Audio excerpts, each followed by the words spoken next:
The year is 1889.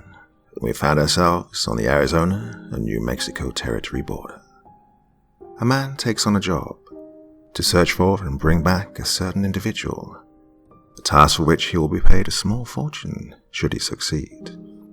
Well, my dear friends, we have something truly spectacular for you this evening, and I'm very, very delighted to introduce the wonderful Nature's Temper, who has so kindly agreed to be a guest in tonight's story, and he hits it well and truly out of the park. So, my dear friends, without further ado, it's time for you all to sit back and relax with your favorite drink and listen.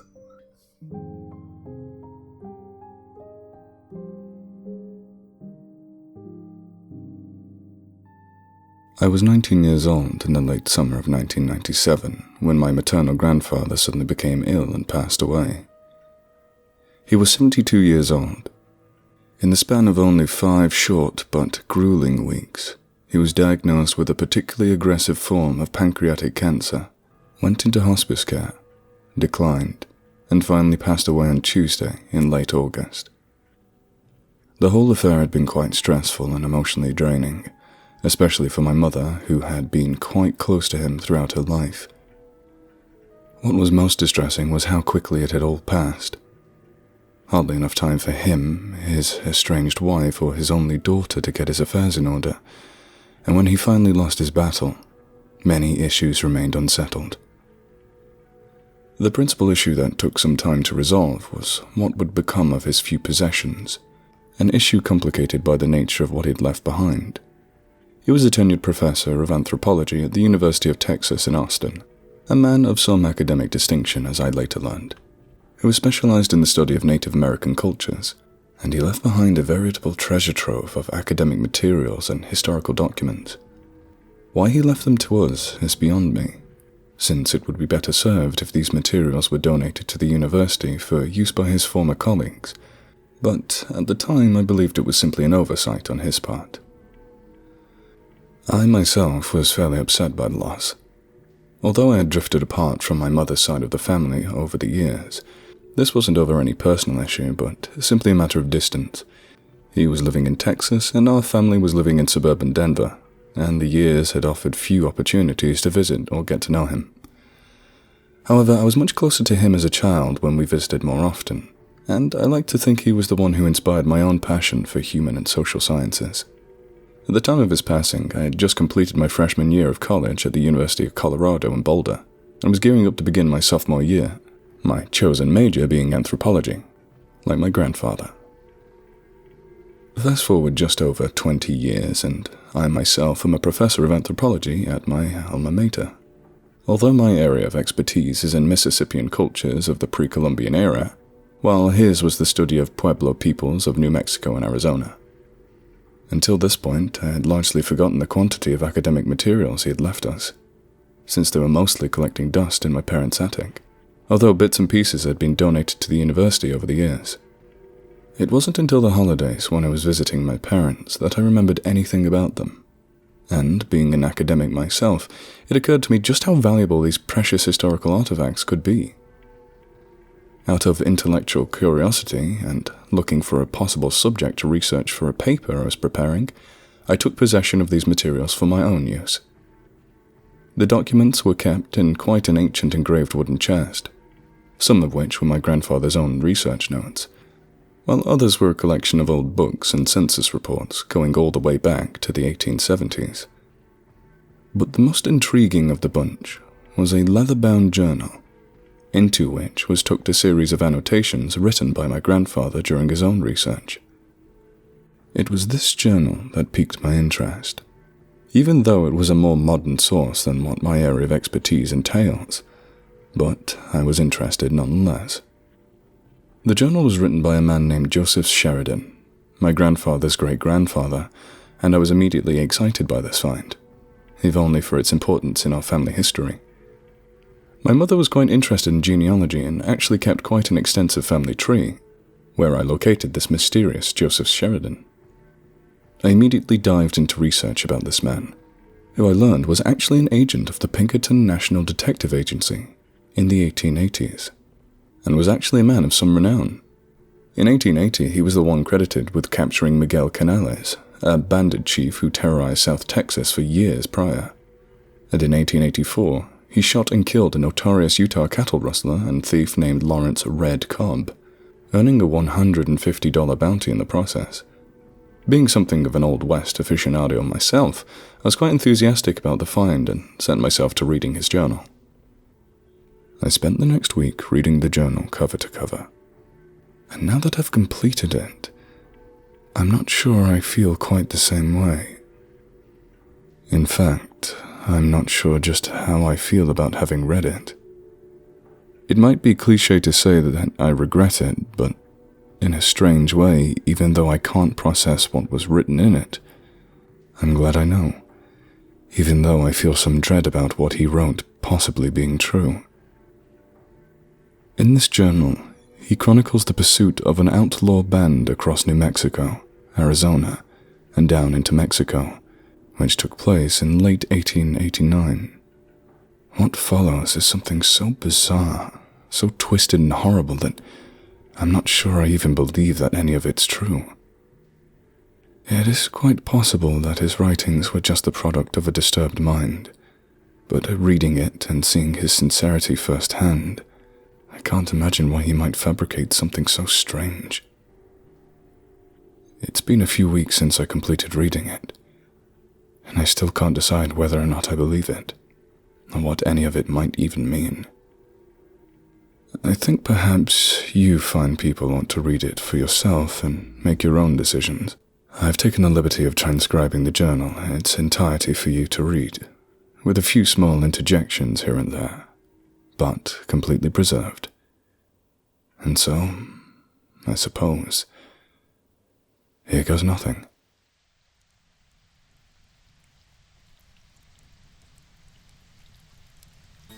July 28th, 1889, Denver, Colorado. Had my first meeting with one of the men in charge of the Denver field office this morning. A man named J.M. Withers. Must admit, I rather dislike him. Rather brusque, and lacking in professional courtesy, but brief and succinct. Describe the details of the new assignment. A long one. He estimates 2 months of work, and high risk. But he claims I was one of the first considered for it. Thought perhaps it was a clumsy attempt at flattery, but I am still interested. No family obligations to tend to. Perhaps sobriety and fresh air will do me some good. Job pays $5,000 upon completion, and that's an individual reward too, not split amongst the others. Should mention, the job is a 5-man operation, including myself, though Mr. Withers would not say who else was offered. Claims the precise details are to be known only by those chosen for this task. I rather dislike having details withheld, but for $5,000, plus expenses, a worthy trade. July 29th, 1889, Denver, still. Met again with Mr. Withers. Still dislike him. Anyhow, I made it clear that I would accept, and he followed through with the specifics.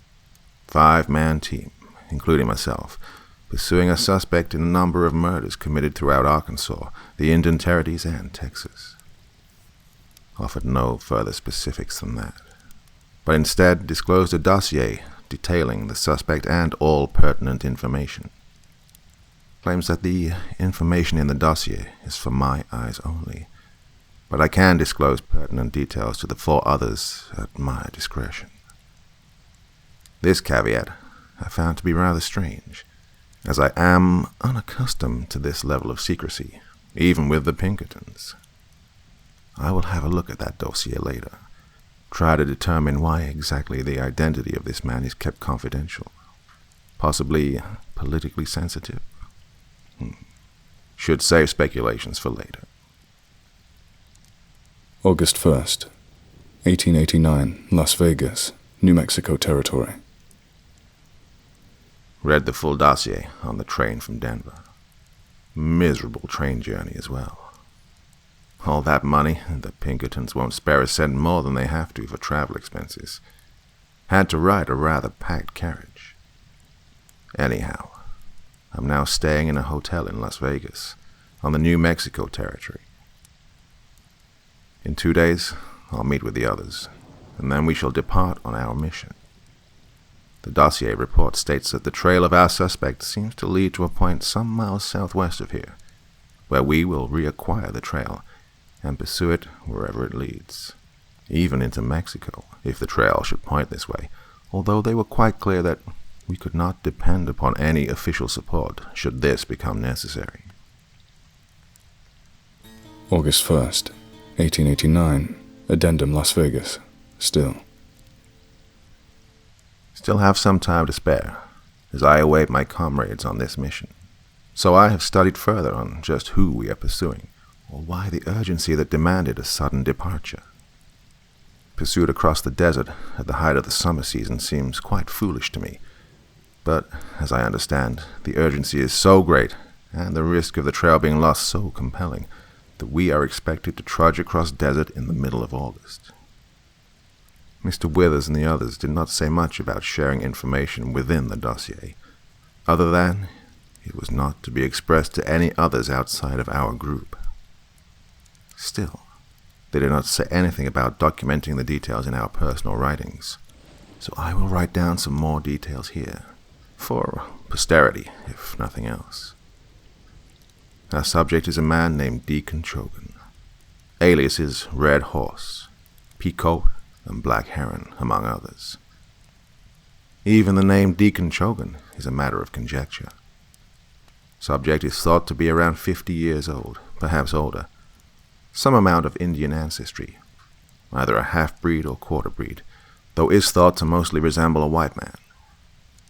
The given name was determined by a record of a student at a Presbyterian seminary in Kentucky from 1853, whom they have determined is the subject in question. As far as is known, this is the only official documentation of his existence. Thought to have been born in the Creek Nation, though this and his exact age are indeterminate. A man of religious inclinations, though his denomination or his exact faith are unknown and undocumented. He has, apparently, lived and traveled in the Indian territories for much of his life. Has no known criminal record under the assumed name Deacon Chogan, though it is possible that he might under other names. Even this is not clearly known. Reports of a religious movement in the Choctaw, Creek, and Seminole nations name one of his aliases, Red Horse, as the principal figure in a series of disturbances in the region. Crimes amongst the Indians in the territories are not always well documented, but the U.S. Marshal's office in Fort Smith did provide some speculation that he was involved in some other known cases, possibly under an unknown alias. They describe him as a very dangerous and treacherous individual, leading a group of like-minded religious fanatics. If this is true, then I can see why they are concerned with apprehending him, given the anxieties expressed by the federal government over the ghost dances in Dakota. However, while the subject is described as a religious figure, none can quite say that they know anything about his professed faith. Perhaps some native superstitions, or, given his Christian education, something of a more biblical bend. Some speculation that it might be devil worship in some form, involving animal or even human sacrifice, or so the rumors go. Subject was largely unknown until 8 months ago, when named as a suspect in several murders in Arkansas, and later tentatively linked to similar crimes in Mississippi and as far east as Georgia. The murders in question are thought to be the work of several individuals, in addition to our prime suspect. The reports themselves are frustratingly unclear about precise details or circumstances of the crimes, though the reports do disclose rather macabre details. Grotesque mutilations, gouging of eyes, even some reference to flaying. Others described strange symbols marked upon the remains and unusual totems left at the scene. These symbols and totems are what led to speculation of native involvement, though none of the Indians who formed a part of the investigating force could recognize them. But it was clear, according to the investigating officers, that there was some mark of religious ceremony regarding these murders. Number of victims total is labeled at 19, not including those crimes which have not yet been conclusively linked with our suspect. Such hideous displays of violence called into question the nature of the men who committed them. For how little we know about this Deacon Shogun figure, we know even less about his purported compatriots. The dossier is quite specific that what is known or believed regarding these men is purely conjectural, and among our directives is to attempt to identify as many of these men as possible. According to rumors and assumptions, many of our subjects' followers are thought to be white men, many of possibly mixed ancestry, and some full-blooded Indians as well. Negro freedmen are also speculated to be among their numbers.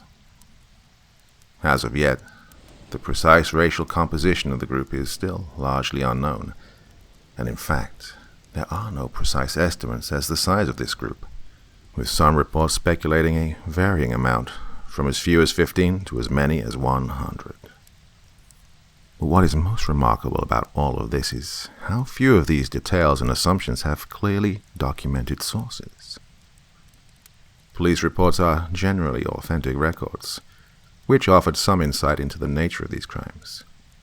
But other statements about our suspect's identity, motives, and his accomplices are made as definitive statements with no clear records or sources. Whoever compiled this dossier was either sloppy or failed to appreciate that every possible detail, even the source itself, is relevant in such an investigation. Or perhaps there was some ulterior motive in withholding this information.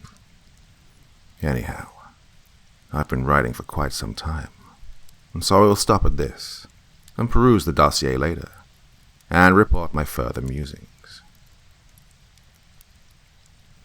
August 3rd, 1889, Las Vegas, New Mexico Territory. No entry for yesterday. Nothing noteworthy. Just carousing in the saloon and purchasing some additional tack and supplies. Even purchased a bottle of rye for own private reserve.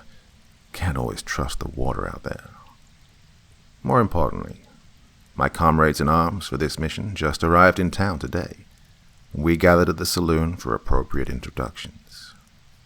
Besides myself, there are 4 men who will take on specific responsibilities of our company.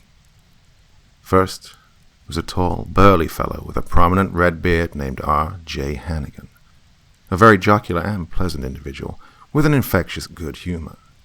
He will be appointed our expert on matters of survival in the wilderness, who will maintain our stores of provisions, or what little we can carry without a wagon. Second was our wrangler, who will attend to our horses and tack, a man named Wilfred Sharp.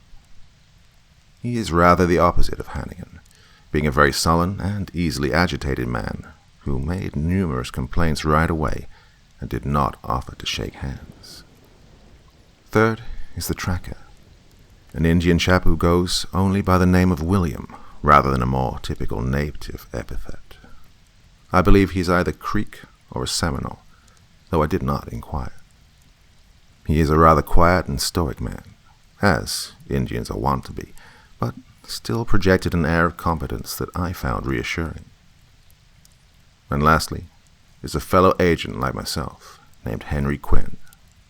I rather like him as well, and though he is not as humorous or cordial as Hannigan, he is still quite agreeable and listened intently to our conversations. Almost immediately, Mr. Hannigan began to lecture us about survival tactics in rugged desert, and given my previous apprehensions about pursuing a party across the desert in the midst of August, I was quite interested in what he had to say.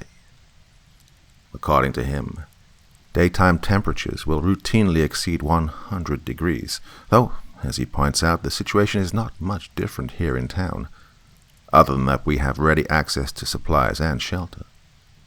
We will be eating light, and sleeping relatively little, and spending as much of the day in the saddle as we can, so as to make good time with as little expenditure of supplies and provisions as possible. Sharp kept piping in with his own questions, and seemed unimpressed with Hannigan's reassurances. But Hannigan sticks by them.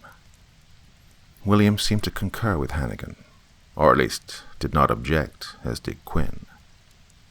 If the heat is too trying, he says, we can always opt to rest during the day and travel at night, to avoid the worst of it. I admit, I don't know that much about survival in the wilderness, but I will defer to Hannigan's recommendations. Sharp has provided our horses, which were actually shipped in this morning on the train.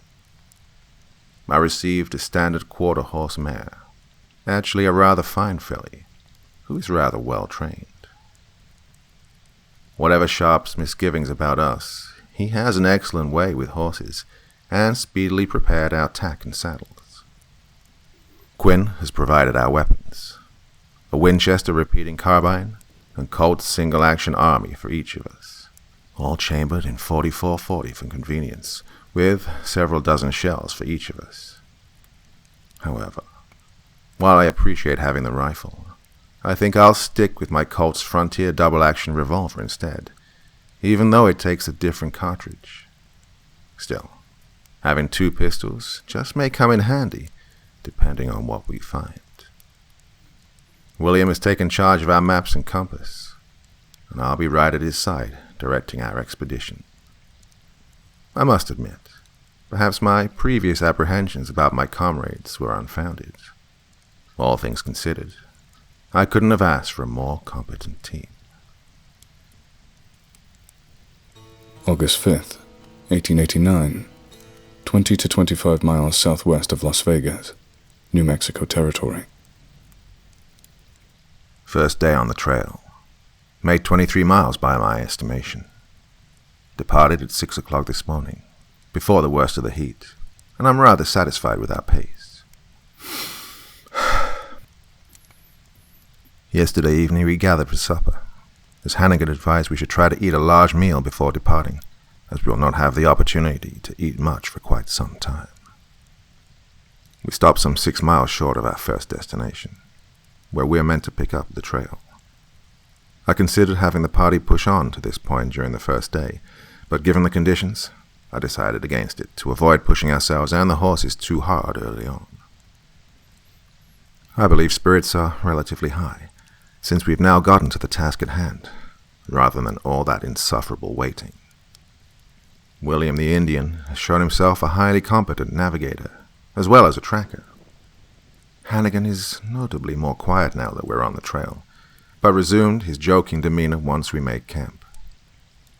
He advised that we keep our campfire some yards away from where we sleep, so as to avoid revealing our presence in unsettled country. Sounds rather inconvenient, so I countered by saying we could do so later on, when we were closer to our intended goal. He seemed to agree. Regarding our mission, today I disclosed some of the relevant details to my comrades, and I was surprised they did not inquire much further.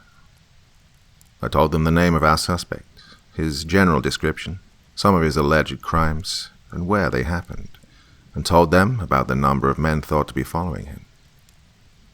Oddly enough, they all seemed to take the information in stride, asked few questions, must be tired from our time in the saddle. The country south of Las Vegas is rather rugged and sparse, but the evening hours were still relatively pleasant. We set up camp on a small hillock some 300 yards off the trail, with some amount of scrub brush surrounding it, which will hopefully deter any prowling hostiles during the night. The rest are preparing to turn in, for we will depart at sunup tomorrow to complete the next leg of our journey. Now that the temperature has dropped, I think I can sleep comfortably, and I'm quite confident about the days ahead. August 6th, 1889, somewhere south of the Pecos River Valley, New Mexico territory. I have slept on the ground many nights in my life, but it has never gotten any more pleasant. Thankfully, some of the evening sounds in the high desert are rather relaxing and conducive to sleep. That said, I think my general feeling of well-being has diminished a bit since yesterday. I ought to get used to it, I know, as we will be spending many more days on the trail. Still, a fairly productive day. We awoke at dawn as planned, and I saw that the hill upon which our camp was set overlooked a small valley with the Pecos River running through it. At least, I think it's the Pecos, according to our map. I didn't notice this at waning twilight yesterday evening, although I knew we should be getting close. We reached the point where we're meant to pick up the trail at 9:30 in the morning, and upon seeing the area, I was rather discouraged at first. The point on the map turned out to be a small cliff overlooking an arroyo at the base of a hill that William claims is called Mesa Sola, and, upon arriving, there seemed to be no obvious sign of human presence. I was frustrated with myself for not pushing on the previous evening, but, looking back, we would have arrived here in darkness and been at an even greater disadvantage. There is a small ranch some 2 miles north of here, and I considered going there to question the locals about any strange happenings or notable travelers, but I decided against it. Still, not all was in vain. William and Hannigan surveyed the scene and pointed out that small tracks did remain, having been hastily and imperfectly covered up. This is a compelling find, as it means that our prior intelligence seems to be somewhat accurate after all. We considered that the tracks might be those of another party, and not necessarily our quarry, but the obscurity of this area and the fact that the tracks showed signs of being deliberately covered pointed to our previous assumptions being correct. William immediately began following the traces, and thus our pursuit has officially begun in earnest. August 7th, 1889, 2 miles south of some place called Arroyo Calaveras, New Mexico. Spent yesterday evening ruminating about certain details that have become more apparent now. One thought that kept coming to mind was regarding our prior intelligence as to how and where we should reacquire the trail of our suspects. This was one of those details in the briefing that had no real source, but was stated with great emphasis, and which turned out to be correct. And now, I wonder, how exactly did they come by this intelligence? I thought about how I was never told if any others before us were on Chogan's trail. I considered how the report used the passive tense when regarding any previous attempts to pursue him, and never mentioned any specifics about who. Indeed, since the last definitive report of his crimes occurred in northern Texas, I wonder how they were able to so confidently track his whereabouts to that exact spot. I might discuss these thoughts with my comrades later. We spent much of yesterday and today following an actual trail, and our pace has slowed considerably. Now, we're often pausing to examine clues and traces. We're making less than 10 miles in a day. It seems our quarry has taken some great pains to conceal his passing, but not enough to deter an astute tracker. Currently, the trail is pointing a ways south. I have rather mixed feelings about this. I'm hoping that the trail might divert west, rather than potentially lead us into Mexico, which I am hoping to avoid. However, further south is more settled country, which is good news if we need to procure further supplies, though resting is out of the question. We have tried to eat and drink sparingly, in spite of the heat and long days, but there is only so much we can tolerate. Hannigan, in particular, needs much to eat, as the man is probably 6'6" and quite large, and always in need of food under his belt. For now, we've made our camp on the open country, and perhaps tomorrow we can discuss where to find provisions, and if we should question the locals. August 9th, 1889, near Estancia, New Mexico. Haven't ridden in a few days. Nothing too notable in that time. The trail has veered a bit westward, to my relief. In the morning, we debated traveling to a nearby town called Estancia on the map. We came to the consensus that we should at least try to find an opportunity to resupply, though we're not in agreement about questioning the locals. I, for one, am against it, as even though following the trail is slow and weary work, we are not likely to obtain any useful information from the locals, and we might risk the secrecy of our mission, or even be misdirected by local rumors. William and I are in agreement. Hannigan is decidedly neutral, while Quinn and Sharp, especially Sharp, are getting impatient with our progress. As the leader of our group, I made an executive call to all of them to refrain from questioning the locals. The town of Estancia itself is rather pitiful, being only a very small trading post. The local general store was not particularly well stocked, but we more or less found what we required. Apart from this, nothing truly notable. I've mostly spent the day thinking further about our situation. I've revealed further details in the dossier to the others, but again, they seemed relatively undisturbed and asked few questions. Now I'm wondering if perhaps they already know some of these details themselves. Were they briefed individually beforehand? I was led to believe, through my orders, that these men were unaware of the specifics, and that it was my responsibility to reveal them as necessary. Well, I can't say for certain. I'm rather exhausted, so perhaps my mood is being affected negatively. Rest and a nip of rye might do me some good.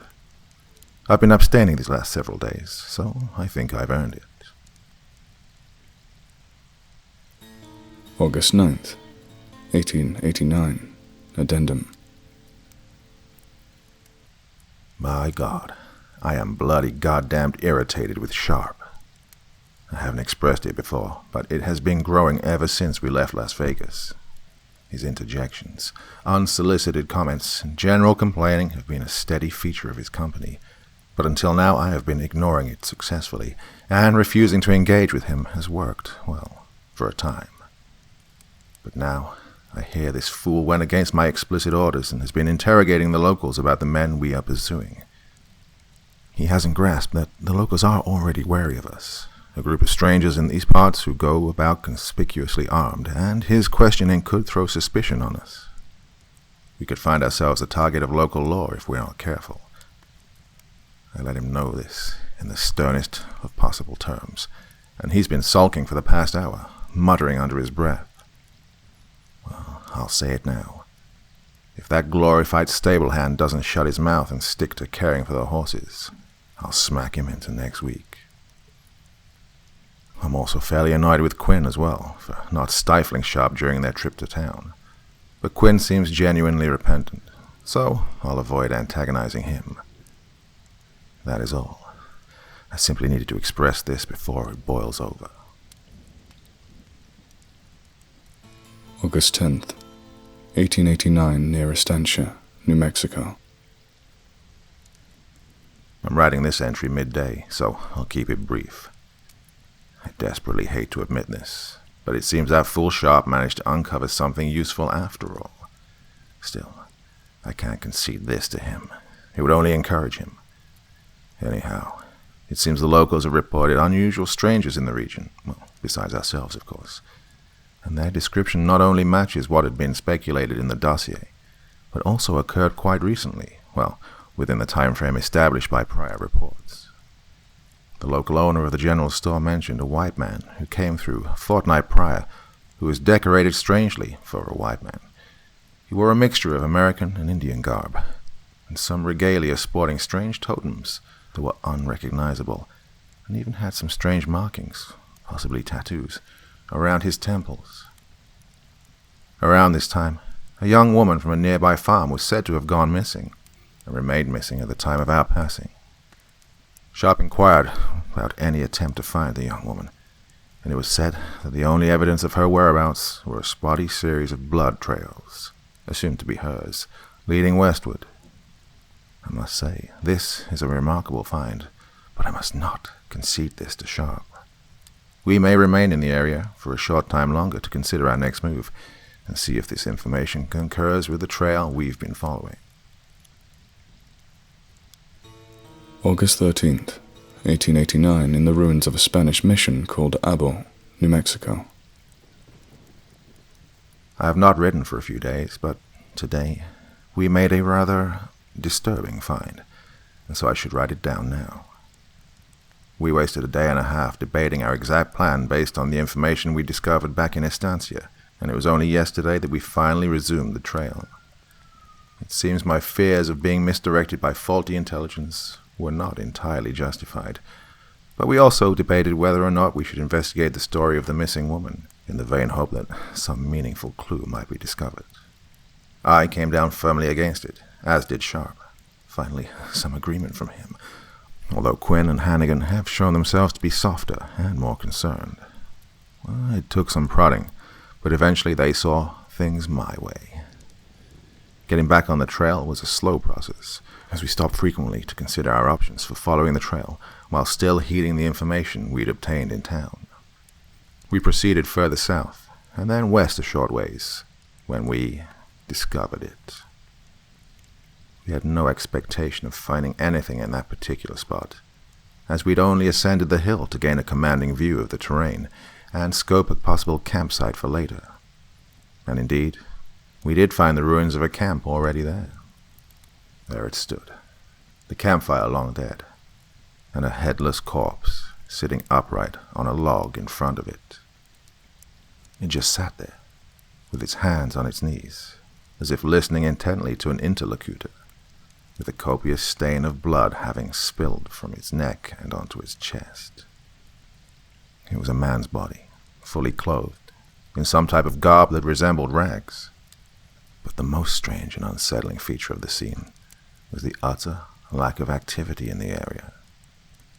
The corpse had clearly been there for several days, the skin having gone slate gray. But in all that time, no animals had bothered the scene. Coyotes or wolves had obviously not ravaged it. No vultures circled overhead. No insects explored the site. There weren't even any flies settling on the corpse. This find silenced our group for a time, and only William came out of his astonishment and moved forward to inspect the scene. He actually dabbed some blood from the stump onto his finger and smelled it, as if it had a distinctive odor. It was then that William pointed out the abnormal serenity of the scene. Nobody spoke for a time, but when the spell broke, we openly asked one another what to do next. William did not detect any trace of a trail at the site, and in fact, we never did find the head. We searched all around the scene, but came up with nothing. Quinn asked if we ought to report the obvious crime as soon as possible, and even broached the idea of turning back to Estancia. This I rejected, as we'd wasted enough time already just getting this far, and I reminded him that we could report it at a later opportunity. Hannigan questioned if we should bury the body, but this I also rejected, because it would take too much time. We left the scene as we found it, and moved on to our next chosen destination, the ruins of a pueblo, an old Spanish mission at a place called Arbo. I spent the remainder of the trip thinking about that camp, and I do wonder if perhaps we ought to have done something about the body after all. Quinn, Hannigan, and Sharp have been uncharacteristically quiet since then, and I could tell they regretted leaving the remains of the poor devil, probably wondering if his loved ones knew what had come of him. We've settled in the ruins of the mission for the night, finally glad to spend a night under a roof, even one with so many holes. I've been rather irritated with the others for the past few days, but I think my attitude has finally softened towards them, and I think we can say for certain we are certainly on the trail of something. August 14th, 1889, in a village on the Rio Grande, New Mexico. We have finally reached a more settled region, at least more settled than that pitiful scrubland around Estancia, and we've decided to rest up a bit in a small village on the Rio Grande. I've heard the name once or twice since we've been here, but I didn't quite understand it, nor could I hope to spell it, but I know roughly where it is. The settlers here are mostly Mexicans, whose ancestors have lived here since the time this land was a Spanish domain. They were quite wary of us at first, given our ragged state and being openly armed, but they quickly came around and welcomed us. I must say, despite their initial suspicions, the Mexicans showed remarkable hospitality that outstrips any I've experienced anywhere else. However, they remained wary of William, the Creek Seminole fellow, who I suppose the Mexicans took for an Apache at first. They still have clear and none too pleasant memories of fighting the seemingly endless raids of the Apache going back well over 100 years. This hamlet in which we found ourselves was mostly composed of family members, and the elderly patriarch invited us to share his home for an evening and dine with them. I never told them our purpose for coming through their village, although some did ask. I simply told them we were tracking renegade Indians, to which they responded quite positively. For the first time in several days, we enjoyed a full meal with his extended family, enjoying the tasty cuisine he'd prepared for us. Beans, a rich stew of pork and vegetables, even some peppers he'd been saving. It was a welcome respite for us after so much hardship on the trail, and all of our spirits, even that irascible sharp, were greatly restored. We'll pass the night here before heading out in the morning. I think I can sleep quite well here, with good food in my stomach and a roaring fire at my back. And then, maybe, I can forget where I am for a time. August 15th, 1889, Socorro, New Mexico. The people of the village gave us a fond farewell upon our departure. They even gave us some extra provisions for our use, which I was all too grateful to accept. So far we have followed the Rio Grande, further south through the day, to a town called Socorro. I am familiar with this town, though I am puzzled why we have come here, or why the trail has led south along such an obvious route, where before it went through remote wilderness. I'll have to keep a closer eye on my comrades, as they've shown remarkably poor judgment when they find themselves back in civilization after so long in the country.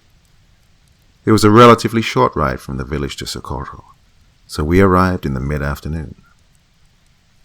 We might need some supplies, though, thankfully not much, thanks to our previous gracious hosts. For now, I'll find a hotel and see if I can sleep in an actual bed for the first time in nearly 2 weeks. Morale seems to have held strong, and I hope it'll stay this way. August 17th, 1889, somewhere southwest of Socorro. Words cannot express my current fury. I just read my last 2 entries, and it still pains me how much my former sense of well-being has fallen since then. I am beyond enraged with my team, and I'm now wondering if perhaps their sheer idiocy of the last few days may have ruined this entire mission. 2 weeks trudging across New Mexico in the height of summer, all for nothing. When I went to rest at a hotel in Socorro, I was expecting to have a bath and a quiet evening, perhaps a decent meal and a few drinks at the saloon. Imagine my surprise when I awoke at 3 o'clock in the morning, having fallen asleep in the early evening before. It must have been the rain. I was rather looking forward to a sudden late summer tempest that moved in over town and brought some much appreciated rain to the desert. Well, I must have fallen asleep listening to it. Instead, I awoke to shouting, gunfire, and screams in the street, wondering just what was going on. I remained inside, looking cautiously out the window, pistol in hand, when I caught sight of the source of the ruckus. It was my team, all 4 of them, charging up and down the street, howling like Indians, firing their guns into the air and nearby windows, bottles in hand. I ran down as soon as possible and accosted them, wondering just what in the hell they got up to. I had to buffalo that idiot Sharp to stand still and listen to me, and I even held my gun on Hannigan and Quinn, while William was seemingly nowhere to be found. The rest I pieced together from interrogating these damn fools after we bid a hasty retreat after a confrontation with the local constable. I hope to God that these idiots didn't actually harm anybody, because we didn't stay to see what came afterward. It turns out my men had gone to the local saloon early in the evening, intending to relax and amuse themselves, when the drink got the better of them, and they decided to try their luck at a card game with some locals. Drunk as they were, their foray went poorly, and a brawl of some kind ensued, whereupon they went out into the streets, amusing themselves with wild gunfire and general revelry and chaos. They know for certain they severely beat a man in the saloon, and assaulted several others. and Quinn admitted that he struck a lawman in the face with his pistol butt on their way out. We came upon William some ways outside of town, and he had apparently escaped the fracas by absconding over the rooftops in possession of several bottles of whiskey. I was so angry when I saw those bottles, and I threatened to shoot him if he didn't toss every single one of them into the river. I gave them as fierce a verbal lashing as I could, but still in their relatively drunken state, I can't say how much of it stuck. But I could see them returning to their senses by mid-morning. Hopefully recounting the lurid details of their escapade made them ashamed enough to consider their behavior. Damn it all, I am not a school headmaster. I shouldn't have to do something like this. Undoubtedly, we will have the local law searching for us, so for the time being, we shall head as far south as the trail goes, and then deviate west. This, of course, assumes that our mission isn't a bust, thanks to them. August 20th, 1889. Unknown Mountain, west of Socorro, New Mexico. Again, I haven't ridden in some days. There seems no point right now, but I suppose our progress, or lack thereof, still needs to be recorded. After our retreat from Socorro, we headed south for a brief spell, and then west and up into the foothills of a mountain just west of Socorro. We're only a few miles from town, but we are relatively secluded here. Once again, our morale is quite low as it has been so far. After recovering from their drunken stupor, I think the men have mostly realized just what they did and how it could cost us dearly. Now, even though I am confident about disciplining them, I wish that I hadn't scolded them like children. After all, these are mostly grown, rational men, and my anger has largely subsided. Quinn has been openly repentant about his actions, as is Hannigan, though he is mostly embarrassed and humiliated, rather than genuinely sorrowful. Sharp, as ever, is unrepentant, and seems to conceive of his behavior as some kind of rebellion against our situation, instead of any one in particular. God, I hope that fool doesn't force me to do something rash and to put him back in order. I assume that their ill-advised rebellion was born from an insatiable desire for recreation after so long on the trail, although Quinn spoke to me earlier today, suggesting otherwise. I was resistant to the idea that their behavior was the product of anything but general irresponsibility, but Quinn's story, if I believe it, has made me see differently. Time on the trail was exhausting, he said, and they were in fact desperate to relax and forget their troubles, but for other reasons.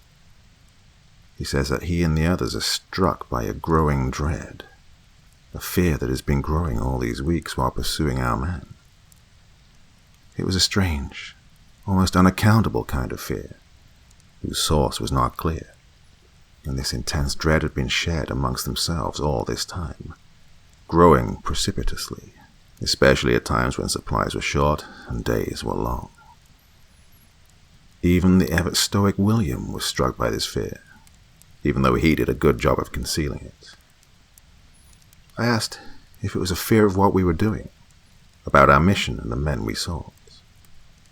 He says at first he couldn't identify the source of the fear, that the early days of our expedition were relatively benign. What changed that was what we found at the camp near Arbo. The sight of that headless corpse, sitting upright in the unnatural stillness around him, cemented his fear, and that it severely perturbed the others as well.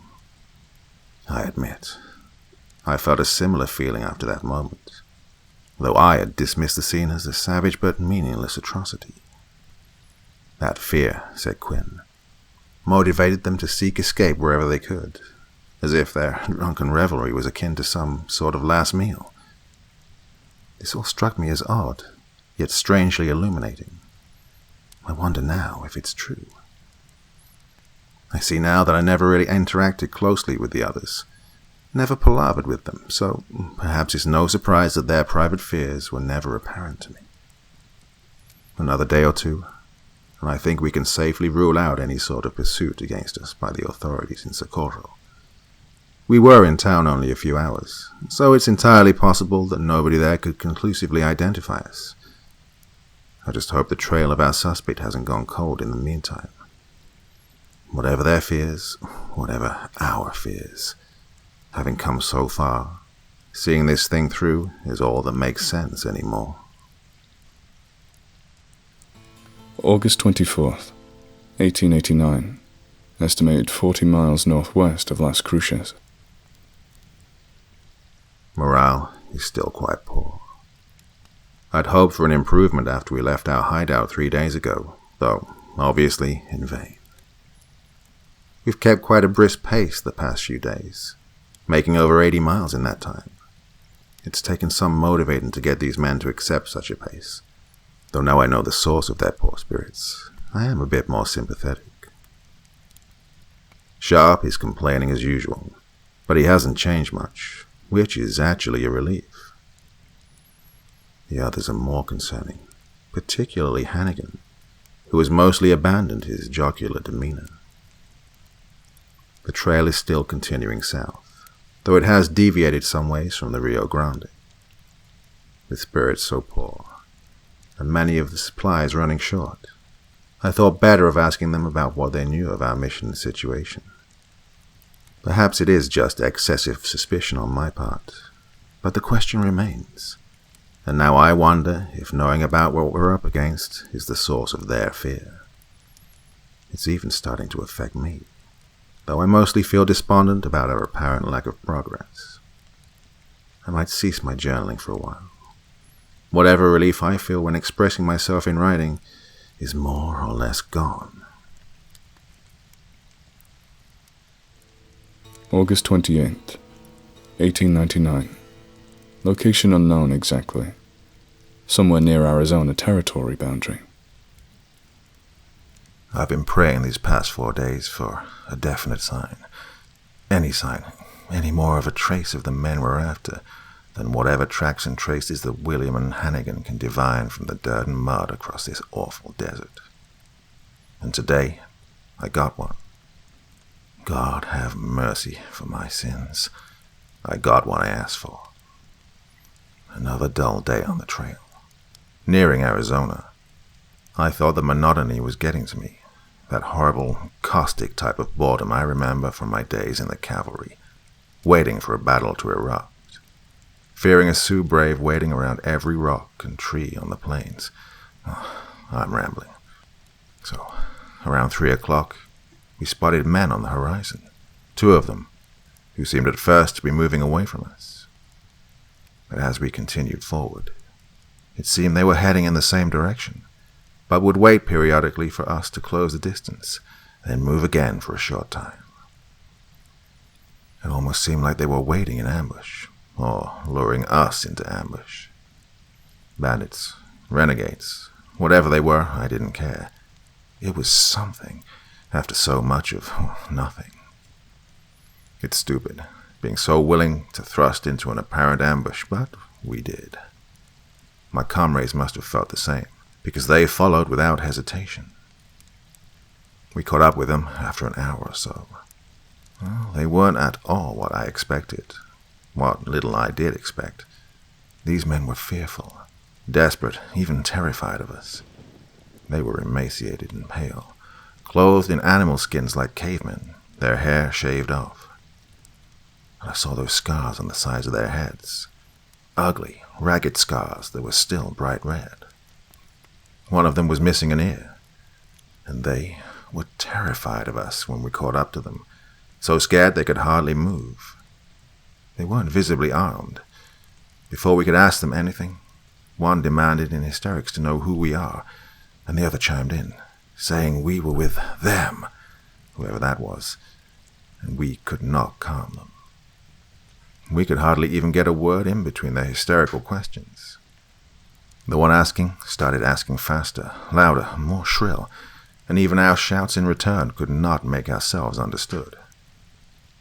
Before I knew what had happened, the other had pulled a great big horse pistol from nowhere and fired upon us. Well, gunfights are like that. They start and end so quickly. In a second, we pulled our pistols, gunned down the both of them. We emptied our revolvers and just riddled them. And when the smoke cleared, both were sprawled in the dirt. One with his skull smashed open by a bullet, the other releasing a loud, rasping death rattle. We leaped off our horses and immediately checked to make sure they were dead. The whole incident had transpired over the course of 45 seconds at most. We could still hardly believe what had just happened. Both men were stone dead, as we saw. It was a minute or two before we realized that Quinn had been struck by one of their shots. The shot hit him in the hip and knocked him clear off his horse. And his groans went unnoticed for several seconds while we processed what had happened. Sharp was the first to come out of his astonishment and went to check on Quinn. As much as I hate Sharp, he has a toughness in him that I had never suspected. He knows something of medicine and inspected the wound and applied pressure to it. By then, we'd come around and did what we could to assist Sharp. The wound is quite bad, he says, and the bullet lightly struck the bone and shattered it. After nearly a month of following an endless trail, pursuing a dangerous criminal, and now, in a matter of seconds, one of our companions is being lost.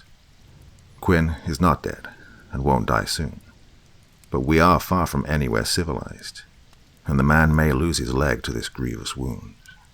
We have few medical supplies, many of which are for horses, not men. But Quinn has put on a brave face. I always rather liked him, and now I have to admire the manful way he is bearing the pain, a strength beyond his years. He insists that we push on, even though we tell him we can turn back, bring him someplace where he'll be treated. He's earned that, at least. But he insists, and says that we can bring him someplace along the way, but he does not want to impede us. Secretly, I'm relieved that he insists we push forward, because it is all that we can do anymore, in spite of everything. And despite our grim situation, we have a clue of the kind we haven't seen in weeks. Those slain men bear strange markings about their heads. They have bizarre totems carved into their backs. The animal skins, those strange mutilations across their scalps. It can't possibly be anything else. It has to be connected to our man, this Deacon Chogan, Red Horse, Peacoat, or Black Heron, or whatever they call him. For weeks, he hasn't seemed even real. All he's been is faint markings in the dust and dirt, a headless corpse around a campfire, a veritable road to nowhere of scattered blood trails. But now, he is real. I'm not cracking up. I feel it indelibly in my gut that something is happening. I prayed for a sign when I thought I'd die in dirt for nothing. God is my witness. I got one. And God have mercy on me. It may just have cost Henry Quinn his young life. August 29th, 1889, near territory boundary of Arizona and New Mexico. I'm writing this in the morning. It has taken me nearly an hour to accept what has just happened. I was lying before. I think now I might actually be cracking up. Sharp has been ranting and raving for an hour now. Hannigan just seemed sick. He won't meet anyone's eyes or even respond. Sharp has been yelling at him intermittently this whole time, and William is just staring off to the west at nothing in particular. We set up camp and bedded down for the night, not far from where Quinn was shot. We thought we should rest after what happened, to brace for the long journey ahead with that awful wound in his right hip. I never thought I could sleep with everything that was going on, but sometime in the night, while I stared blankly at the stars, it came. I awoke when I heard Hannigan and Sharp shouting frantically around the perimeter of our camp, calling Quinn's name. Quinn was missing. Somehow in the night, he'd slipped away from our camp, How exactly, I cannot say. We should have noticed that his groans of pain had suddenly disappeared. He couldn't have walked in his condition, much less get far enough to be out of sight. And then I noticed that horrendous stench, an incredibly foul miasma that seemed to permeate the entire camp. Quinn's bedroll was lumped together, with all of his supplies and weapons gone, but his horse and saddle were still there. I joined Hannigan and Sharp in calling for Quinn, while William scoured the edge of the camp, searching for whatever trace could be found. Hannigan went over and checked Quinn's bedroll, and that's where he found it. He made this horrible gasp when he unwrapped the bedroll, and that immediately got all of us to pay attention. That bedroll was the source of the stench, and we soon saw why. Inside the roll was a pile of organs and innards, lumped together like the offal in a slaughterhouse. The entrails were covered in faint splotches of blood and unidentifiable fluids. But there was no mistake. These were real entrails, in Quinn's bedroll, and we couldn't account for where Quinn was. The thoughts that occurred to us in these moments paralyzed us.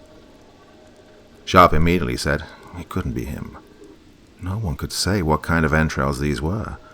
All we know is that we found it in Quinn's bedroll, and that Quinn was missing. He has a resilient mind, I must admit. Nobody had suggested that whatever was in that bedroll was what was left of Quinn, but he gave voice to what all of us were thinking, and I couldn't dispute him. But I can't dismiss what we're thinking. How could something like this be possible? How could he leave or be spirited away in the night without our noticing? How could that hideous pile of innards and gore suddenly appear within his bedroll? Sharp has ceased his tirade, finally.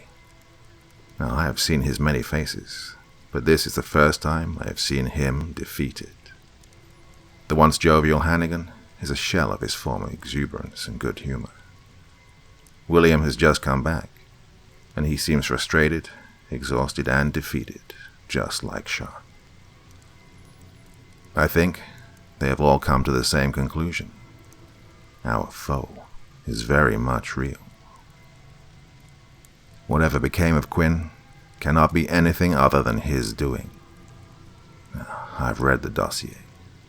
I've seen the details of his crimes, that this Deacon Chogan, accused of 19 murders across 3 states and territories, is capable of such things, I have no doubt.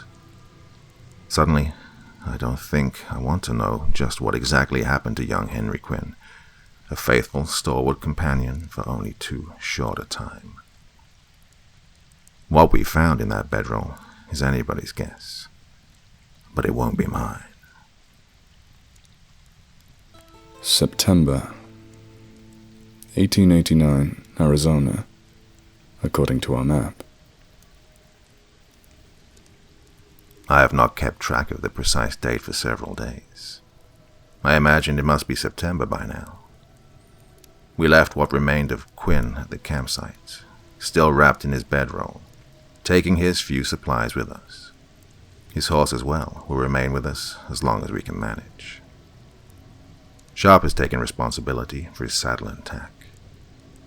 Quinn had no other personal belongings in his kit, or had them on his person when he disappeared. No journals, photographs, or even a small Bible. There was nothing I could bring back to his next of kin. Assuming I do notify his next of kin, I'm not sure I could bring myself to tell the truth of what became of him, or what we assume to have happened to him. We've ridden all through the day since then, stopping rarely and keeping a brisk pace.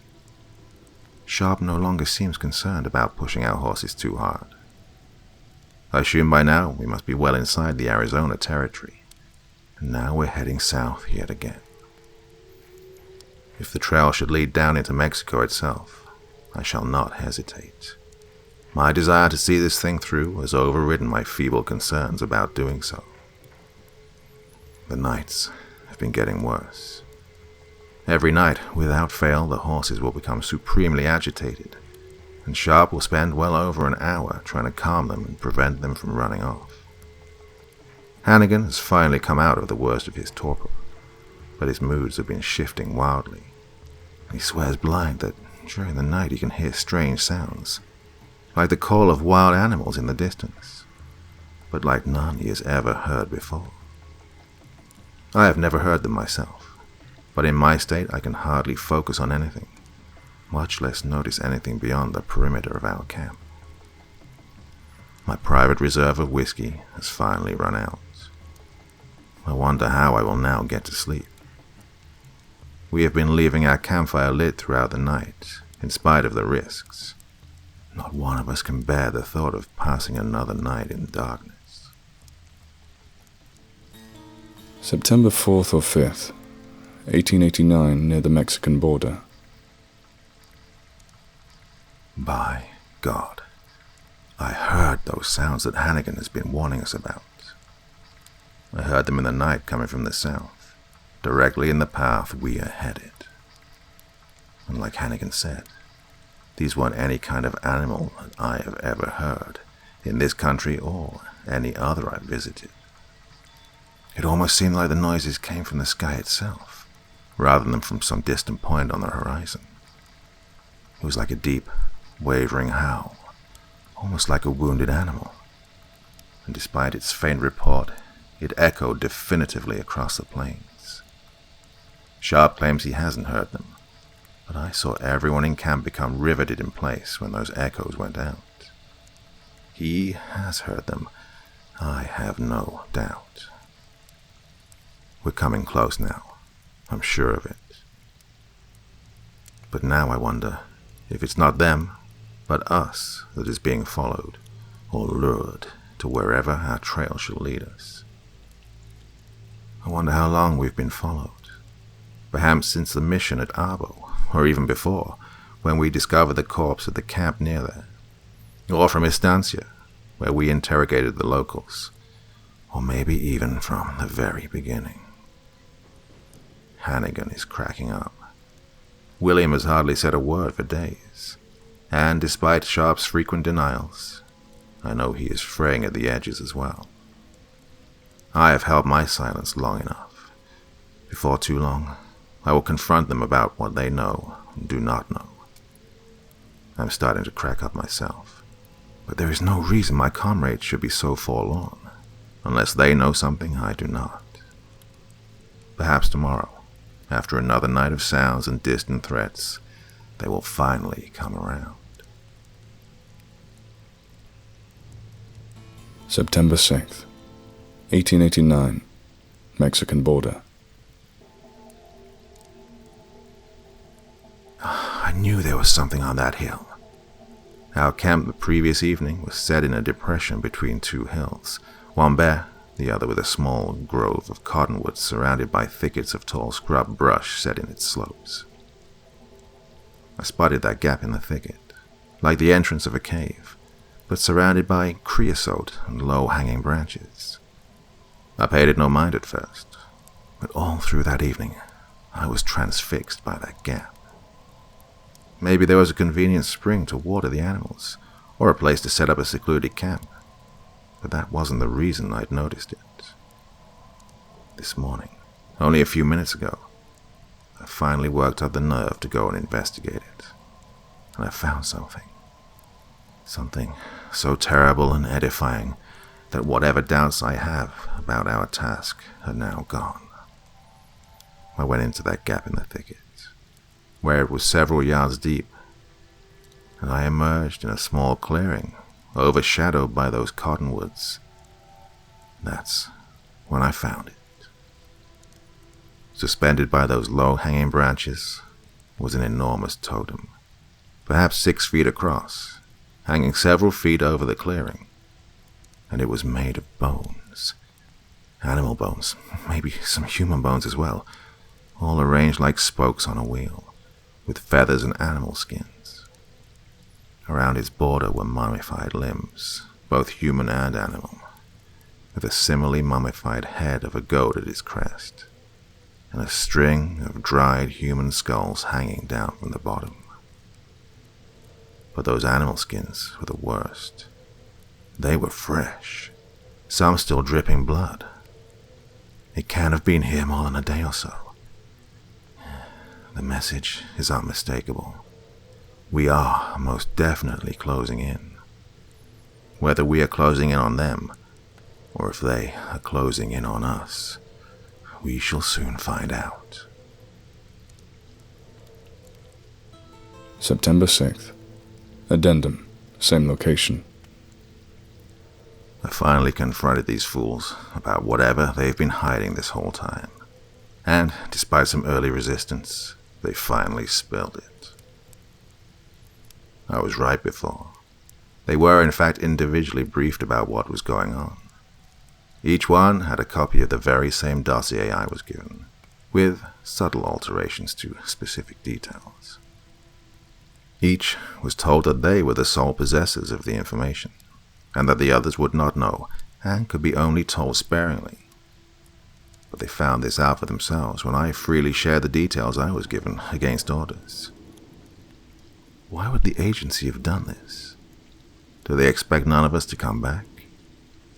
Is that what they actually hope for? It's the only reason I can think of.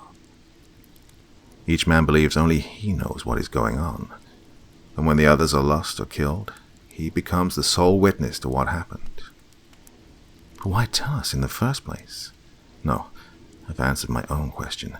If I had not known what was going on, I would have deserted this mission back in New Mexico. We have just enough information and reason to push on. And when each man believes only he knows the full story, he will have all the more reason to turn on each other or leave the others to die. They want as few witnesses to this operation as possible. Now, this is only conjecture, but it is the only reason I can think of. I'll be keeping a much closer eye on these men from now on. The secret is out. I won't have them turning on me or deserting us. They will see this thing through. I will make sure of that. That lingering, unnameable fear that Quinn told me about in Socorro is clear to me now. But he will not get the best of us. September 7th, 1889, 12 miles past the border, in Mexico. That miserable cur, William, has deserted us. Our designated tracker, the one who so capably led us across the wastes using nothing more than faint prints in the dust, a faithful and stalwart companion, has shown himself no more than a feckless, no-account coward. He stole away in the night, presumably while we slept, and was long gone by sunrise. He took with him his own horse and supplies, and left few traces of his leaving. Hannigan will be taking over his duties as the tracker, although his slow pace and reluctance to go on could impede us. It is no matter.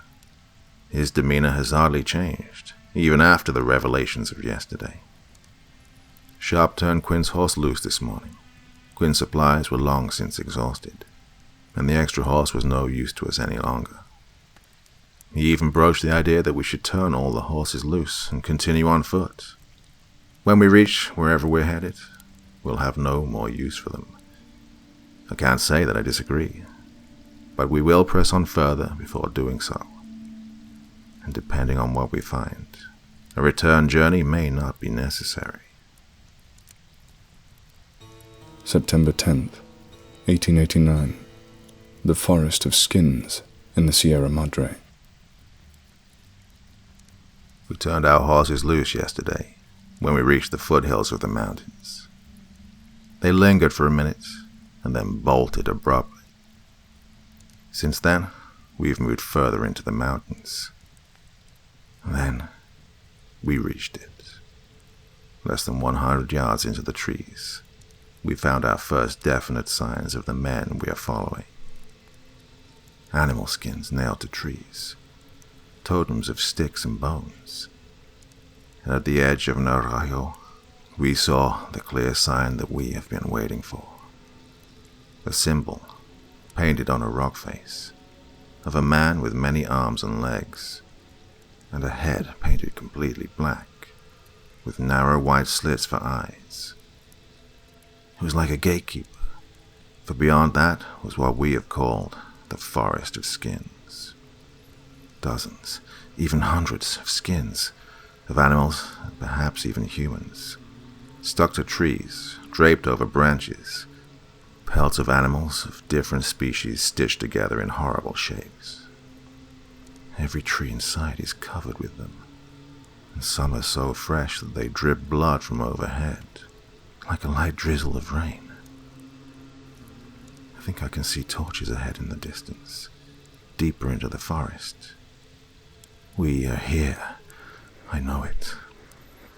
Hannigan is on the verge of hysterics. Sharp is bracing himself. Everything ahead of us is our enemy. I've been so preoccupied with getting here that I haven't even thought of how we should take our quarry, alive or dead. But it will come to us. We're at the end, and our end will make itself clear. Deacon Chogan, alias Red Horse, alias Pickle, alias Black Heron, is finally at our door. This is where the journal entries end, but not where the story of Joseph Sheridan ends.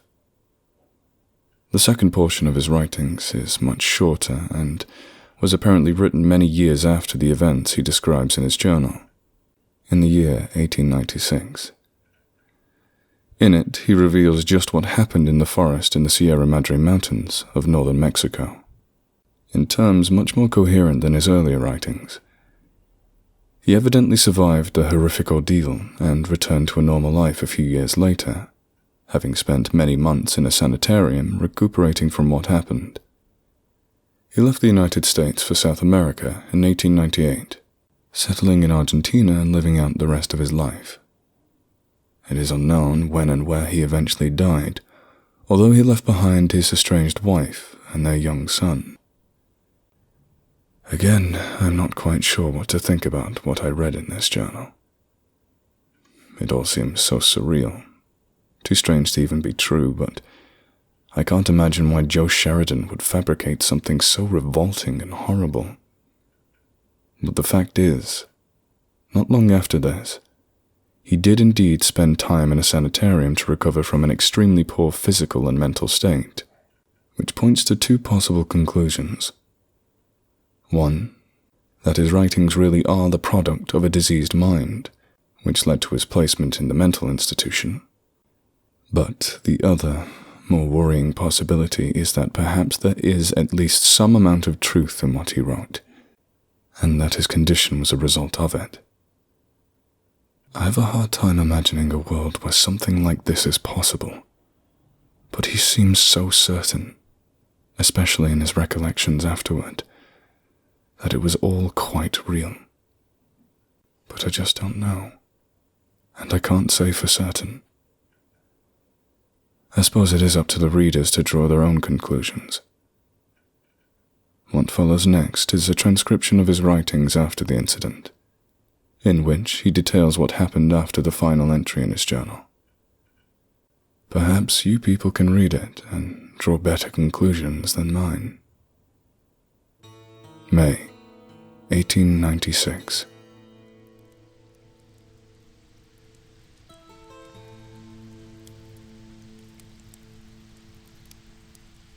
It has been a full 5 years since my release from the institution, and the personal vow of silence I imposed upon myself has run its course. I spent the years since those fateful months in 1889, rebuilding my courage and resolve to one day describe what happened, and the fate of my former comrades. Indeed, it is the memory of these men that has spurred on my desire to come clean. Though we were companions for only a short time, and were not always on cordial terms, I feel a certain kinship with these men, not unlike that I forged with my former comrades during my time in the U.S. Cavalry. In fact, I dare say that there is some deeper bond with R.J. Hannigan, Henry Quinn, Wilfred Sharp, and that stoic Indian William than any I felt before or since. We are all victims of a horror beyond reckoning, one that has thrown into question my own faith in the sanity of the world. But alas, I feel I owe them a certain debt, one that I intend to repay in their memory. I was found in the village of Agua Prieta on the Mexican border in early November of 1889. My state, both physically and mentally, was one of profound deterioration, covered in strange wounds and scars, babbling nonsense, and completely naked. In only my bare skin, I wandered into the village in the wee hours of the morning, having walked a considerable distance through thirst, hunger, and inclement weather for several days and nights. The locals were naturally disturbed by my appearance, though their alarm became genuine concern, and I was taken into the care of the local convent, where the sisters helped restore me to some health. I am eternally grateful to those wonderful women, particularly Sister Mary Agnes, whose ministrations were among the first to bring me out of my deranged state. A message was sent across the border, where evidently word was reached that I, Joseph Sheridan, was found alive, though not well, and within days I was retrieved from the care of nuns by my sister Meredith, in the company of 2 men from the agency. Even before my convalescence in the institution in Colorado, those 2 agency brutes attempted to debrief me, even though my dismal state should have precluded any clumsy attempts at interrogation. Meredith, God bless her, came to my defense and saw to it that I was placed into better care and that I would be safe for a time from their prodding. I was in the institution for 13 months, all the while frequently visited by Meredith and even my wife Eleanor, whom I have not seen for quite some time.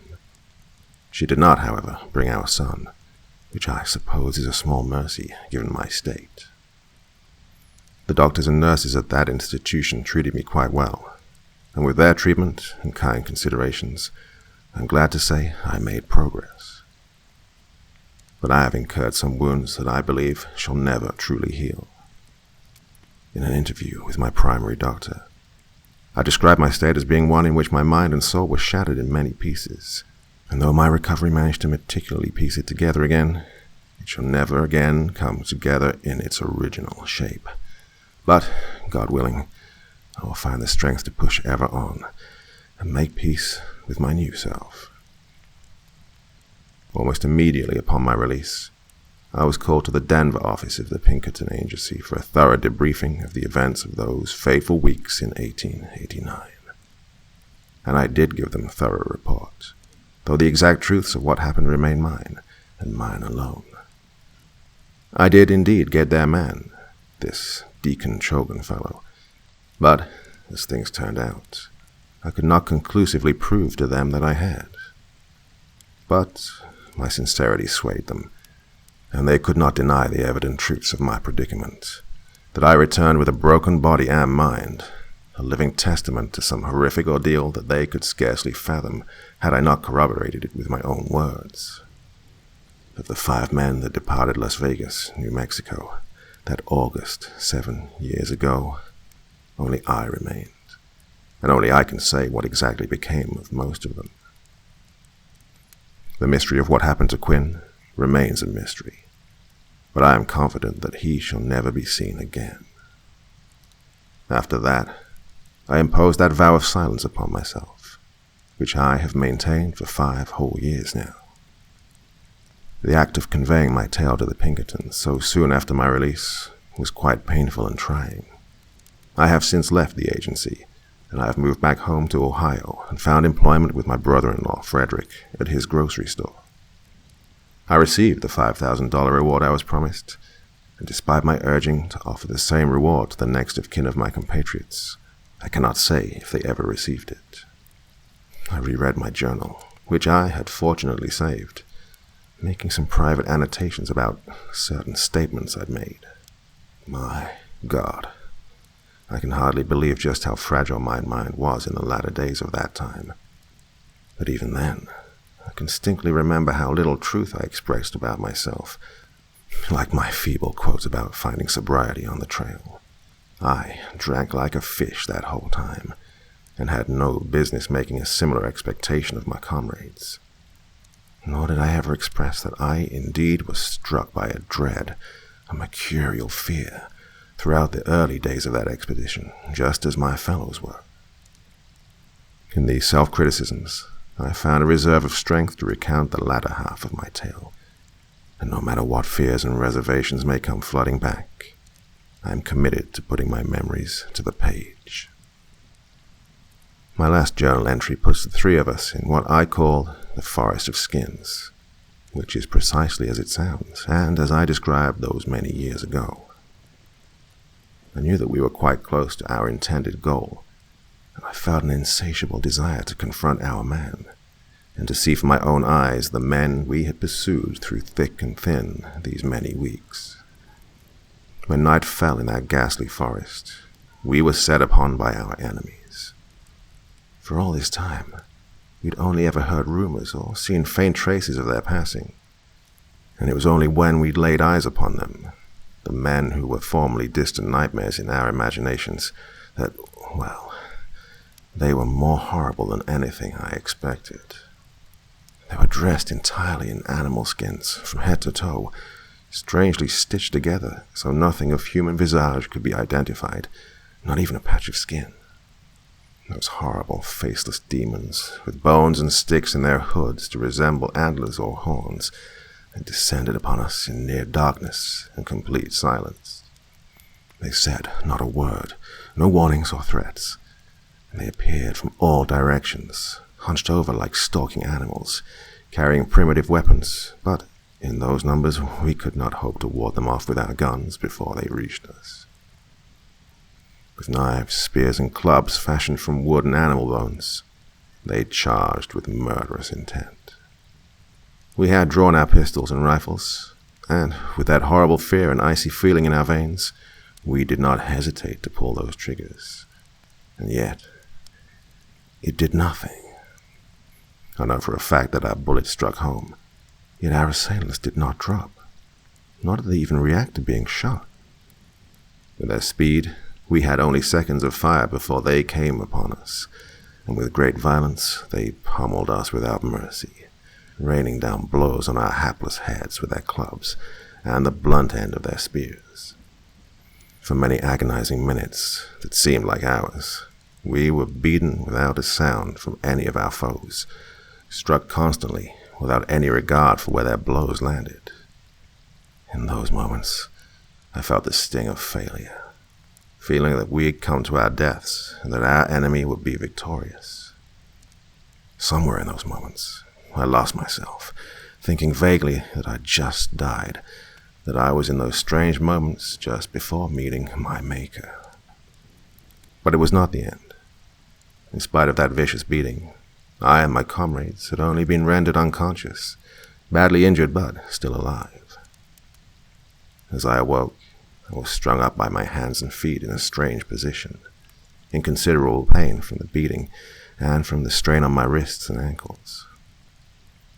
I was suspended face down a short ways above the ground by 3 ropes between a group of trees. My arms were pulled full span, my ankles tied together and pulled painfully tight to a tree behind me. I was positioned almost like a man on a cross, though held up only by ropes, suspended like a marionette some 4 feet above the ground. It was still night, though this part of the forest was quite well lit, with many torches staked into the ground, and when I gathered the energy, I could look up to a degree. I saw, through a haze of blood in my eyes, that others were about, dressed in a manner similar to our assailants, regarding me in complete silence. I said nothing, but as I looked about, I could not see my comrades anywhere. I was held in this state, drifting in and out of consciousness, for a time whose length I cannot determine. It was twilight when I was finally cut down from my painful situation, and though I was not restrained, I had no energy to resist with more than feeble struggles. I was simply dragged through the forest by my arms, and then roughly thrown down into the dirt, where I lay for some time before being grabbed again. I was raised to my knees, and it was only then that I realized that my captors had completely stripped off my clothes, except for some torn rags around my nether regions, and that I was in front of a roaring fire, facing a man completely cast in shadow of the bright flames. He was completely bald, with no trace of beard, but had numerous patterns painted upon his scalp and face. He regarded me with cold, empty eyes that showed nothing but contempt for a pitiful man before him. I could only stare blankly at his face, saying nothing. With a start, he briskly signaled the men restraining me to bring me to another spot. It was there that I saw what had become of my comrades. William, the Indian tracker, was among them. Despite his best efforts to flee our desperate predicament, he had not evaded capture. Having come as far as he did, perhaps he was fated to be among us at the end of the journey. His state was horrific beyond words, but I shall do my best. He was restrained to an X-shaped crucifix elevated above the ground, fully illuminated by the firelight. His head, like the others, was completely shaved of its long, flowing black hair, with numerous fresh lacerations made into the side of his skull, some of which still trickled blood. His eyes were wide open, with a haunted look and a trembling jaw that showed a man utterly broken. Across the front of his torso were even larger cuts and lacerations, some of which were stitched closed, with two main slashes in the shape of an X running from shoulder to hip. And his limbs, good God, his limbs. They had been completely flayed, and in that place were a patchwork of animal skins sewn into his flesh. They held up my face to regard this horrific sight for several minutes, tugging on the skin of my forehead to keep my eyes open. They then lowered the cross with a violent drop, and William let out a brief, blood-curdling shriek that was utterly ignored by our captors. Still on the cross, he was dragged away into the dark forest, out of my sight, to God knows where. By this point, the bravado with which I had pursued these men was completely gone. As they dragged William away, I went into a pitiful wail, and my nerves utterly collapsed. As I still wailed, the men once again dragged me off to another spot, a crude enclosure made of sticks, where I again came face to face with the man from before. There was an altar in the center, and on it I recognized my friend Hannigan, who lay completely senseless and weak. He was still alive, I saw, and over him stood that painted man, who glared at me balefully in the dim light. I saw then in the corner was Sharp, in a state of shock not dissimilar to mine, and two men were at work trimming the hair from his head, shearing it off with a knife, and then dry scraping the scalp of any stubble, not caring if the blade sliced the skin. They forced my attention back at Hannigan, who lay completely incontinent and at this man's mercy. He raised Hannigan's head from the altar, and drawing out a long, thin instrument, he began to vigorously thrust it into Hannigan's bare scalp. The poor devil began to come around, as that horrible tool began to root under his skin, and was soon making gasping cries of agony through his sluggish state. I know now the reasons for the hideous markings about the scalps of the other victims. That horrible blade was pushed ever deeper into Hannigan's head, and I was sure that it must have punctured his skull, and all the while his cries became screams, but he could do nothing, as this evil surgeon used his considerable strength to restrain the poor man. In an instant, the screams stopped, and Hannigan's head lolled over for me to look into his face. That look of abject horror remained, but his eyes were now black, darting back and forth without comprehension. I could see that this horrible surgeon's blade had gone completely through his head, just behind the temples. Then the blade was violently pulled out, and then the surgeon turned his attention to driving the blade into his victim's chest. ripping a deep gouge that resembled those I'd seen on William. I was rendered utterly speechless by this spectacle, but I could not look away. This dark figure splayed open Hannigan's torso again and started rooting around without object, as if out of curiosity, occasionally plunging his tool into some unseen viscera. Hannigan was still alive, but could only make faint struggles against this horrific torture, and no sound would emanate from his mouth. But those eyes of his, those blank eyes, would still come alive for brief instants, and I would feel faint, but I could not lose myself. Some time later, Hannigan was dragged off that altar, and Sharp, whose preparations were apparently complete, was put in his place. But Sharp, still in possession of his faculties, struggled with great force, crying and shouting at the top of his lungs, when the surgeon grabbed the sides of his head and began to push his thumbs into Sharp's eyes. The cries became shrieks, and the pain had hobbled Sharp long enough. The surgeon's assistant could strike a vicious blow against the side of Sharp's head, which stunned him. It was then that the surgeon retrieved a horrible object, a mummified human head with no eyes that had been fashioned into some sort of chalice, with the liquid draining from its open mouth. They forced Sharp's mouth open and poured down his throat some hideous concoction that resembled dark blood, but which gave a sharp, acrid chemical odor similar to carbolic acid. Within moments, Sharp was rendered as senseless as poor Hannigan before him, and this ghastly surgeon repeated his horrific mutilations on Sharp, but with greater violence and force than with Hannigan. As before, Sharp still showed some vestige of life behind his eyes, but that grievous wound to his brain had permanently stifled his struggles. When the surgeon completed his work, he came around the altar to look me close in the eyes, his hands almost completely slathered with fresh blood. Then he gave a cold, baleful smile, sneering in my face, even chuckled. Then he quietly said, "Later on," and briskly got to his feet and walked out.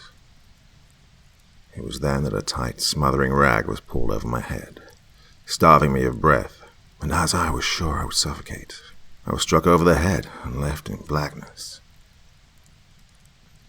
I came back to my senses seconds later, and saw I was being dragged away yet again to a new place.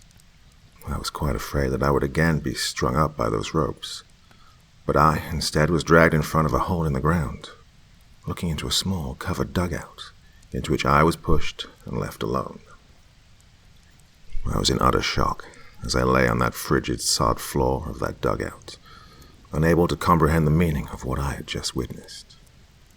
Those horrendous, meaningless mutilations, the apparent death of my comrades, the knowledge that I was likely next for such treatment, all of it imposed on my fragile mind and left me in complete despair. I remained like this for days, held in this filthy dugout that was so small that I could not stand up, and was forced to lie in my own waste. One night I awoke to find myself being brusquely ripped out of the dugout, and again dragged off and forced to face the surgeon. I was convinced that my time on the altar had come, and knowing that the grotesque mutilations of the brain would not kill me, but leave me to suffer, I was deathly afraid. Instead, I was brought again before this surgeon, and to my utter horror, I saw that he was flanked on both sides by Hannigan and Sharp.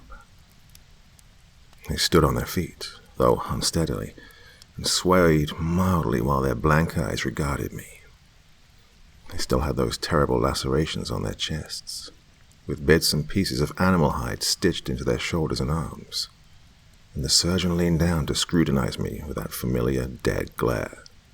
But to my further surprise, he ushered my guards back and leaned forward to whisper in my ear. I cannot remember his precise words, but I distinctly recall his cold, soft voice, and I recall what sort of things he told me. He said that humanity would not inherit the earth, and that the world did not belong to the first men, or to men like us, nor would it belong to anybody that comes after. Instead, he said that the next men who rule the earth would not be born, but made, fabricated out of the pieces of the old world. He claimed that he and his men were the parents of a new order, and that I and my comrades and countless others who suffered that horrible fate would be the children, and those we bore after us would inherit the earth. I could not fully understand what he meant, and for all I knew, it was simply the ramblings of an insane man. But what he said next came with perfect clarity. In a soft, taunting voice, he said, "You found me." And then I realized just who this diabolical surgeon was. It was the man I sought, this Deacon Chogan, and all his other aliases. I studied his face in the better light, trying to make out his features. At first glance, he did indeed seem to be a white man, but on further examination, he seemed to defy any firm classification of race. His skin was a very pale brown in the torchlight, but his painted face made it difficult to define any exact features. He was not at all what I'd imagined, not the wizened sorcerer or hideous monster that I'd pictured. With another brisk signal, his guards brought me to my feet and dragged in the direction of the altar. Having seen what became of Sharp and Hannigan, I began to panic, despite my defeated state. But I was taken by complete surprise when I felt a long, sharp object slide into my hands. I looked behind in confusion and saw that Sharp was following close behind us. And I could swear then that I saw a faint glimmer of human life in his eyes, and a small nod touched his features. My panic turned to confusion, and then determination. Had I been granted a slim chance of escape? Had Sharp, in his diminished state, had a brief resurgence of humanity and recognition? That feeling of hot-blooded determination that I felt in the days before our arrival returned to me. I had a chance again. I was placed on my back upon the altar, presumably destined for the same fate as Sharp, William, and Hannigan. Chogan leaned over again, glaring into my face as he had done all of these times, and he gave an evil grin as he waved that horrible surgical instrument in front of my eyes. His men restrained my arms, and once again he bore that head chalice with foul elixir within. My face was forced open, and the substance poured into my mouth. It was foul-tasting beyond belief, and as if some caustic chemical had been poured down my throat, mixed with blood. I had seen what this foul stuff had done to Sharp before, and so I thought I could fake swallowing it, but it was so foul that I spit it out into Chogan's face. This absolutely enraged him, and for a man of his appearance, his rage very nearly drove me to panic again. Then he gave me that distinct, evil smile, apparently intending to continue the procedure, even without his elixir to paralyze me. As I looked around, I saw Sharp and Hannigan standing by my side, as if to guard me, but they were both glaring at Chogan, some of that spark of life having returned to their eyes. As Chogan raised his instrument to strike my head, they acted. With an enraged, animalistic cry, Sharp and Hannigan struck at the two other men guarding the altar. They drew concealed knives, and with tremendous fury plunged them into the faces of their targets, drawing screams and dropping them where they stood. Chogan was briefly frozen with astonishment, and I seized my moment. I had hidden that long knife under the small of my back, and in one motion I drew it and regarded Chogan. For a moment, time slowed, and I saw his attention shift to me, with confusion and fury clouding his eyes. And after a brief hesitation, I swiped that knife with all my strength. The slice caught him across his throat, completely ripping open the front of his neck, and a warm jet of blood pelted my face. He stumbled back, not understanding at first, and his eyes became incredulous at his state. He teetered back, and, with his eyes still fixed on me, collapsed flat on his back and lay still. As I saw this, I returned to my senses and realized I had been bellowing a loud and vicious war cry as I struck him down. I turned and saw that Sharp and Hannigan had already charged out into the camp. weapons in hand, striking with unbelievable speed and fury at other men who had come to challenge them. They suffered numerous blows in return, being slashed and skewered, but they did not slow, hacking away at their foes with boundless fury. I turned to my heels and fled into the forest, heading whichever way I thought was north. But as I ran, I turned back to see my comrades, still fighting, surrounded by slain foes, and they began to succumb to their wounds, their bodies hideously torn, but not deterring them. With an energy that I never knew I possessed, I ran, sprinting with all my might in the direction from which we'd come. I must have been running for hours when I was finally drained of energy. I was well clear of the forest and could see no pursuers. It was early evening by now, but even in my exhausted state, I stayed on my feet, keeping a brisk trot to the north. The delayed sense of relief at being out of there finally came to me, and even in my dismal state, I exulted. Sharp and Hannigan were surely dead, overwhelmed and mortally wounded, as they were when I last saw them, but their fury and courage had given me my opportunity to escape. It's here that my recollections fade. I only remember walking endlessly, with a vague sense of time that seemed like the passage of days. I did not sleep, and rarely stopped to rest. It was in this state that I stumbled into the village of Agua Prieta, and the rest of my tale I've already told. By now, it's taken me 3 days and numerous stops for me to completely write down my memories of the events of those horrible days. Now that it is out, I can already feel a certain relief coming on, even though I am quite drained emotionally. My recovery from this chapter of my life may never be quite complete. I do not expect the pain that still reoccurs to ever cease. I still bear the marks of the ordeal on body as well as my mind, with scars and marks from the beatings on my legs and back, a strange symbol carved into flesh between my shoulder blades. I have never laid eyes on it myself, but I can feel the raised scar tissue and get a sense of the pattern it makes. My doctors in the institution have been quite skeptical of my story, or what little of it I told them, and even the scar on my back never convinced them, believing that I did that to myself in my fugue state.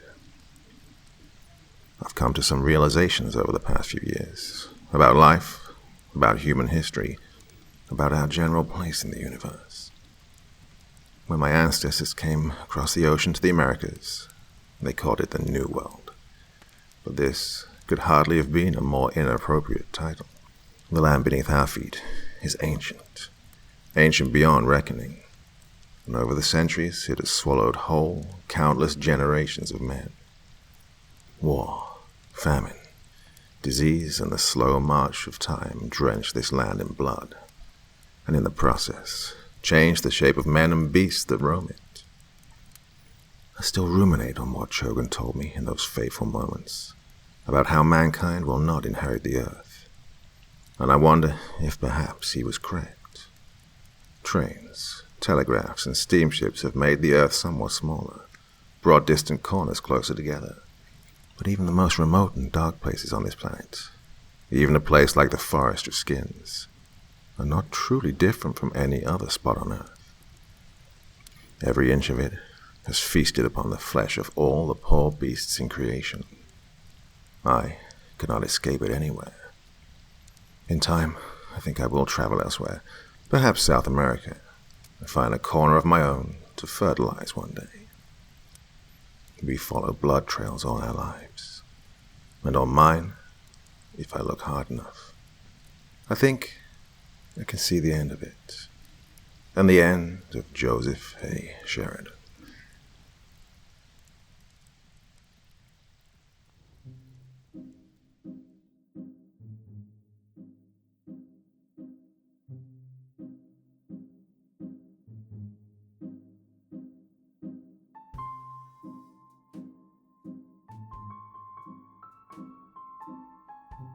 My God, another 2-hour story. What am I doing to myself?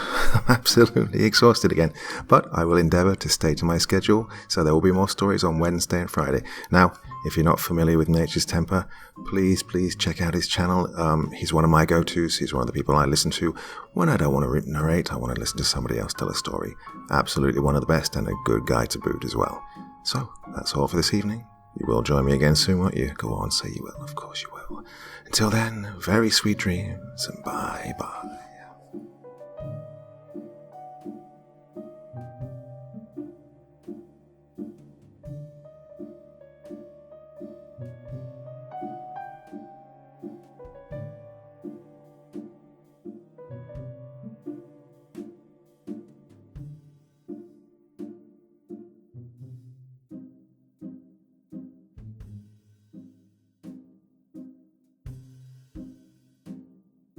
Thank you so much for choosing to spend your time listening to me.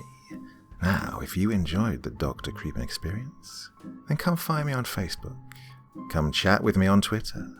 Listen to the background music and download it if you like on SoundCloud. Drop by the store, pick up a t-shirt. And, importantly, if you've got a story you'd like me to read, send it to Dr. Creepen's Vault, the subreddit I set up so that I could read your stories. Now, looking forward to seeing you all again real soon. So, come check me out, okay?